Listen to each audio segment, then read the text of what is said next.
Hello, dear viewer. Today we are not discussing romance. We are discussing coffee. Specifically, your deeply inappropriate emotional attachment to it. Many people claim they just like coffee. This is false. You do not like coffee. You rely on coffee. There is a difference. Let us begin at the beginning. The first time you drank coffee, you probably did not enjoy it. It was bitter, confusing, slightly aggressive. And yet, you returned. This is how many unhealthy relationships begin. You told yourself, it's an acquired taste. Translation: if I keep exposing myself to this discomfort, eventually it will feel normal. And it did. Now, coffee is not a beverage. It is a ritual. Notice your behavior in the morning. You do not wake up and think, what a beautiful day. You think, where is the coffee? Your mood before coffee is not your personality. It is a warning label. You say things like, don't talk to me until I've had my coffee. This is not humor. This is a boundary, a firm one. Coffee is the only relationship where you openly admit dependency and people nod in understanding. Imagine saying, don't speak to me until I've received validation from my partner. Concern would follow. But coffee? Acceptable. Now let us discuss loyalty. You have a favorite brand, a favorite shop, a favorite order. You defend it. If someone says, I don't really like coffee, you look at them the way people look at someone who says they do not believe in love. Suspicious, untrustworthy, possibly dangerous. Coffee is not just taste. It is identity. You do not say, I drink coffee. You say, I'm a coffee person. This is branding. Now, let us examine the emotional cycle. You wake up tired. Coffee promises transformation. You brew it carefully. You inhale dramatically. You take the first sip like it might fix your life. For a brief moment, it does. Hope returns. Energy rises. You think, today will be different. It rarely is. But that is not coffee's fault. Coffee is not responsible for your life choices. It simply enhances them. Now let's discuss the coffee shop experience. You enter. The lighting is warm. The music is soft. The barista asks your name. You feel seen. You wait for your cup like it is a small ceremony. When your name is called, it feels like destiny.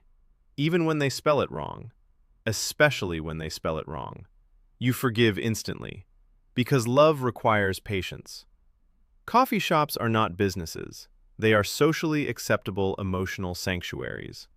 You are not paying for caffeine. You are paying for atmosphere, for permission to sit quietly, for the illusion that you are productive. Now, let's address something difficult. Sometimes coffee disappoints you. It tastes weak, or burnt, or different, and you take this personally. You think, why is this happening to me? As though the universe has shifted slightly out of alignment. Because coffee is not just a drink, it is stability. And when stability changes even slightly, you feel it. Now we must discuss overconsumption. You say, I only had 2 cups. But those cups are the size of decorative vases. You tell yourself it's necessary. Productivity demands sacrifice. But deep down, you know the truth. You are not tired because you need more coffee. You are tired because you are human. Coffee simply postpones the reckoning, and yet you continue. Why? Because coffee represents control. You cannot control the weather, your job, other people's behavior, the existential uncertainty of life. But you can control your brew strength, and that feels powerful. Now, let us talk about emotional symbolism. Coffee says, I am busy. I am working. I am building something. Even when you are scrolling. A cup in your hand makes inactivity feel purposeful. It is a prop, a productivity accessory.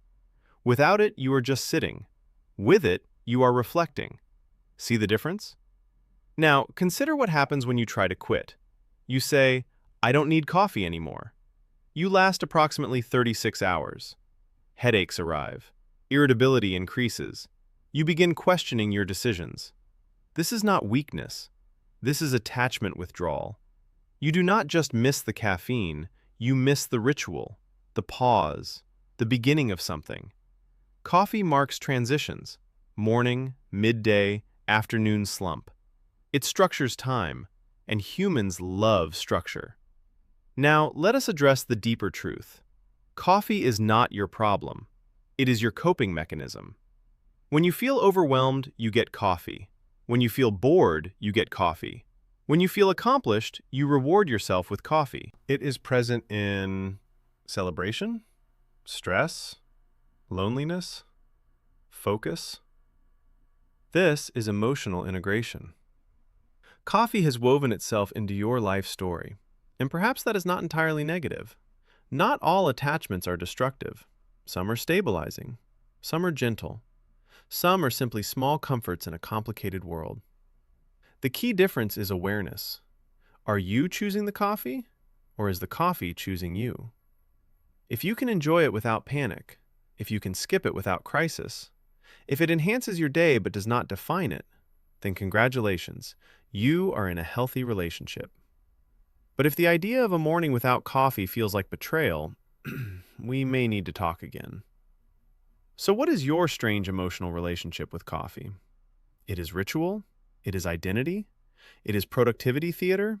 It is comfort. It is control. It is hope in a ceramic container. And sometimes it is just a drink.